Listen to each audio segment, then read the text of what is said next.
আসসালামু আলাইকুম প্রিয় শিক্ষার্থী। আজকে আমরা গুরুত্বপূর্ণ একটি গাণিতিক সমস্যার সমাধান করব।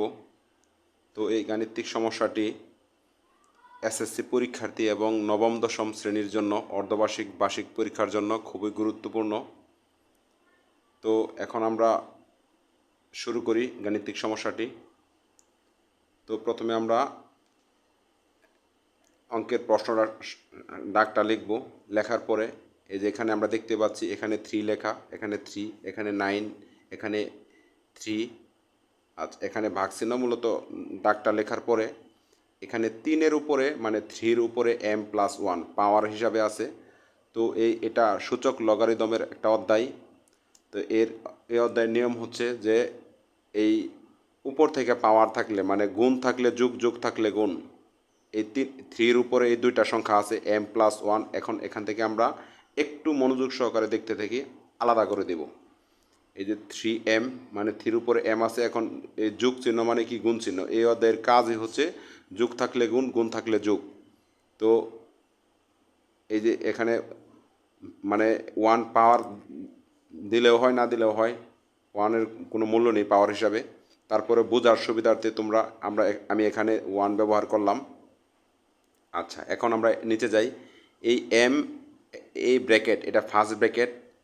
এই যে এই 3-র উপরে এই m-1 এগুলা গুণ আকারে আছে। একটু ঠান্ডা মাথায় বোঝার চেষ্টা করি যেন এই টপিক নিয়ে পরবর্তীতে আর সময় ব্যয় না করতে হয়। গুরুত্বপূর্ণ একটি গাণিতিক সমস্যা এটা।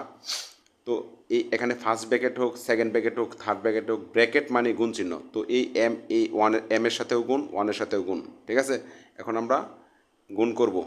3 m স্কোয়ার, তো মাইনাস, এই যে মাঝে মাইনাস, এই 3 আবার এটা 1-এর সাথেও গুণ।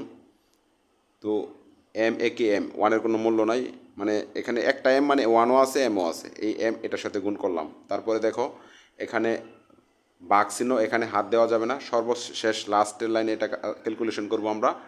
তো আগে আমরা মূলত এই দুই সাইডে আলাদা আলাদা সমাধান করব। এখন আবার একই সিস্টেম, এখানে এই যে 9-এর ভাঙানো হয়েছে, 3-এর উপরে স্কোয়ার 9, 9, 3-এর উপরে স্কোয়ার 9।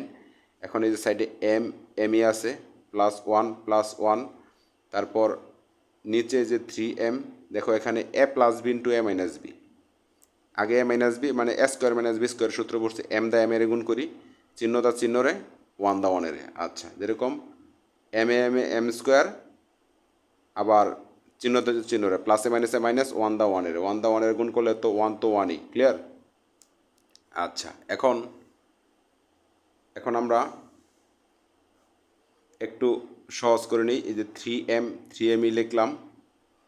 3-এর উপরে পাওয়ার থাকলে কোনো লাভ নাই, 3 3ই 3 3। আচ্ছা, এখন এই অধ্যায়ের কাজ হচ্ছে বিয়োগ থাকলে ভাগ। এই যে এই 3-র উপরে এরা উভয় দুইজনই আছে। এখন প্রথমে আমরা করব এরকম বিয়োগ থাকলে আগে এরকম ভাগ চিহ্ন দেব। তারপরে 3m², এই যে এখানে উপরে প্রথমে 3m² লিখব। তারপর এই যে বিয়োগ চিহ্ন থাকাতে ভাগ লিখছি, আবার এই 3-র উপরে কি আছে, m আছে। ঠিক আছে, এর উপরে m আছে, আমরা m লিখলাম। এই ভাগ চিহ্ন যা আছে তাই থাকবে, পরিবর্তন হবে না। তারপরে এখানে এই যে 3 লিখলাম, এই 2m-এর সাথেও গুণ। তারপরে মানে ব্র্যাকেট মানে তো গুণ চিহ্ন, এই 2m-এর সাথেও গুণ, 1-এর সাথেও গুণ। তো এখানে লিখবো আমরা 2m, আবার 2-একে প্লাস 2-একে 2, মানে ঠিক আছে। এখন আবার নিচে একই সমস্যা, এই বিয়োগ চিহ্ন থাকলে এই 3-র উপরে এরা উভয় আছে, এই বিয়োগ চিহ্ন থাকলে আমরা এভাবে ভাগ চিহ্ন দেব। তারপর এই যে 3m² লিখলাম। তারপরে এই 3-র উপরে 1 এটাও আছে, এই বিয়োগ মানে তো আমরা ভাগ দিলামই। 3-র উপরে 1 আছে, দিলেই কি না দিলেই কি, আশা করি তোমরা বুঝতে পারতেছো। তারপরেও তোমরা বোঝার সুবিধার্থে 3-র উপরে 1টাও এখানে রাখলাম। আর এই টান বিয়োগ চিহ্ন মানে ভাগ চিহ্ন, ঠিক আছে। এখন একটু সহজ করে বোঝার চেষ্টা করি, এই টপিক নিয়ে যেন আর পরবর্তী সময় ব্যয় না করতে হয়। গুরুত্বপূর্ণ একটি গাণিতিক সমস্যা। তো এই উপরের অংশটুকু এই নিচের অংশটুকুর সাথে কি আছে, ভাগ আকারে আছে। তো ভাগ আকারে থাকলে প্রথমে আমরা গুণ করে উল্টায় দেওয়ার জন্য উপরের অংশটুকু লিখব। তো লিখি 3m * 3। তারপরে এই ভাগ চিহ্ন মানে কি, গুণ করে আমরা উল্টাই দেবো। এরকম ভাগ আকারে থাকলে গুণ করে উল্টাই দিব, তখন এই নিচের অংশটুকুর যে নিচে থাকবে সে উপরে চলে আসবে। আর উপরে যেটা থাকবে প্রতীক বা সংখ্যা, ওটা নিচে চলে আসবে 3m², ক্লিয়ার। তারপরে এখানে যা আছে তাই, এই যে ভাগ চিহ্ন, এই অঙ্কটা 2 4 5 বার করে করবে, ঠিক আছে। তো তারপর এই আসার মতো একটি অঙ্ক, এখানে হয়তো 3 এর জায়গায় 5 6 এরকম সংখ্যা, 9 এর জায়গায় 25 এরকম যেভাবে সংখ্যা মিলে ওইভাবে তোমাদের সংখ্যা দিয়ে উদ্দীপক বা সৃজনশীলে চেঞ্জ করে দিতে পারে। যাই হোক, একটু মনোযোগ সহকারে শেষ পর্যন্ত দেখতে থাকি। এখন আবার এই 3-র উপরে 2m আছে প্লাস এখানে 2। আচ্ছা, এখন আবার আলাদা করি। এ অধ্যায়ের কাজই হচ্ছে যোগ থাকলে গুণ, গুণ থাকলে যোগ, ক্লিয়ার। 3-র উপরে 2m লিখলাম, এই গুণ চিহ্ন, যোগ চিহ্ন, এই যে গুণ চিহ্ন, তারপরে 3-র উপরে কী আছে, স্কোয়ার, ক্লিয়ার। 3-র উপরে কী আছে, স্কোয়ার। আবার নিচে যা আছে আমরা তাই লিখি, এই যে এখানে 3m², আবার এই 3-র উপরে 1 রাখার এখন কোনো প্রয়োজন নাই, এখানে লেখা হয়েছে তোমরা বোঝার সুবিধার্থে। তো আমরা অঙ্কের প্রায় শেষ পর্যায়ে চলে আসছি, একটু মনোযোগ সহকারে দেখতে থাকি। তো এখানে দেখো, এই যে এই সাইডে যে সংখ্যাগুলা, এখানে গুণ চিহ্ন, এটা মূলত উপরের সংখ্যা, ঠিক আছে। এটা কিন্তু নিচের সংখ্যা না, কখনোই নিচের সংখ্যা না, এটা কি উপরের সংখ্যা। তো উপরে যদি একই, এখানে দেখো 3m, এখানেও 3m পাওয়ার সহ লেখা আছে। একই জাতীয় যদি দুইটা সংখ্যা হয়, একটা সংখ্যা লিখে নিচে একটা লিখে উপরে পাওয়ার কি করতে হয়, যোগ করতে হয়। গুণের সময় উপর দিয়ে পাওয়ার যোগ, m আর m কি, m আর m হচ্ছে 2m, ক্লিয়ার। উপর দিয়ে পাওয়ার, এই যে একটা m, এই যে একটা m, 2m, আর সাথে আছে 3, এই যে 3 লিখলাম। এটা যেহেতু উপরের সংখ্যা, আমরা উপরে এভাবে টান দিয়ে লিখলাম। আর নিচে আছে কি, শুধু 3m², আর এখানে ভাগ চিহ্ন, এই যে ভাগ চিহ্ন রাখলাম। তারপরে একই সিস্টেম, এই উপরের অংশটুকুর সাথে নিচের অংশটুকু ভাগ আকারে আছে, আমরা গুণ করে উল্টাই দিব।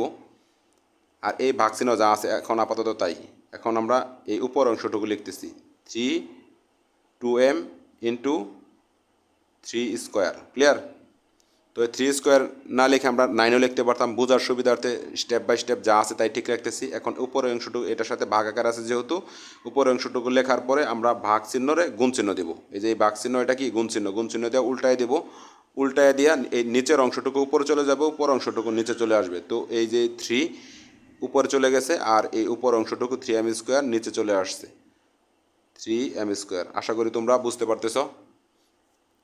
তো শেষ পর্যন্ত একটু মনোযোগ সহকারে দেখতে থাকো। এখন এই অংশটুকু আমরা যা আছে তাই লিখতেছি, 2m ইন্টু 3, আর নিচে m², 3m²। এখন আমরা এই ভাগ চিহ্ন কি গুণ করে উল্টাই দেবো। এই পুরোটা অংশটুকু কি উপরে যা আছে তাই।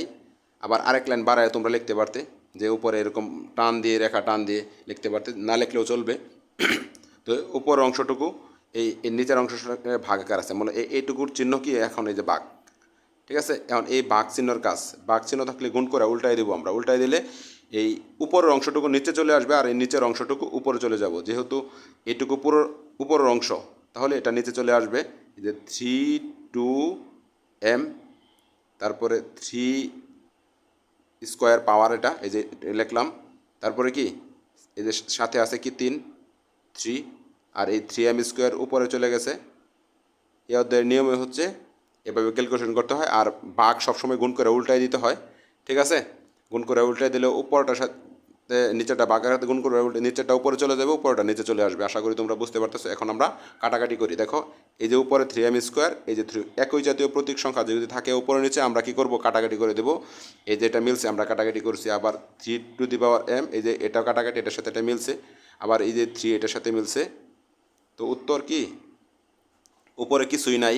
উপরে কিছুই না থাকলে, উপরে এবং কিছু নিচে যদি কোনো সংখ্যা না থাকে, কাটাকাটি করার পরে 1, যেহেতু কাটাকাটি করার পরে এই যে 3² আছে এখানে, 3², এই যে এটা লিখলাম। আর উপরে কিছুই নাই, উপরে একটা 1। নিচেও যদি কিছু না থাকে, নিচেও একটা 1, তার শেষ পর্যায়ে কিন্তু উত্তর হয়তো 1, ঠিক আছে। একই সংখ্যা, একই জাতীয় সংখ্যা থাকলে এগুলা কাটাকাটি হয়ে যায়। যাই হোক, এখন আমরা উপরে 1 আছে, এই যে 3-র উপরে স্কোয়ার, 2টা 3 পাওয়ার করা, 3 3 9, এটাই হচ্ছে আমাদের অ্যান্সার। তো গাণিতিক সমস্যাটা যদি তোমাদের ভালো লাগে, অবশ্যই একটি লাইক দিয়ে শেয়ার করে দাও, এবং চ্যানেলটি যদি সাবস্ক্রাইব করা না থাকে অবশ্যই সাবস্ক্রাইব করে রাখো। এরকমভাবে প্রত্যেকটি অধ্যায়ের প্রত্যেকটি অঙ্ক আমি এই লাইভ ক্লাস এবং আলাদা আলাদা অঙ্ক করে গাণিতিক সমস্যার সমাধান করে আমার এই চ্যানেলে আপলোড দেব। তো ধন্যবাদ সবাইকে, ইনশাআল্লাহ প্রত্যেকটি গাণিতিক সমস্যা তোমরা এভাবেই পাবে। আবারও ধন্যবাদ। আসসালামু আলাইকুম।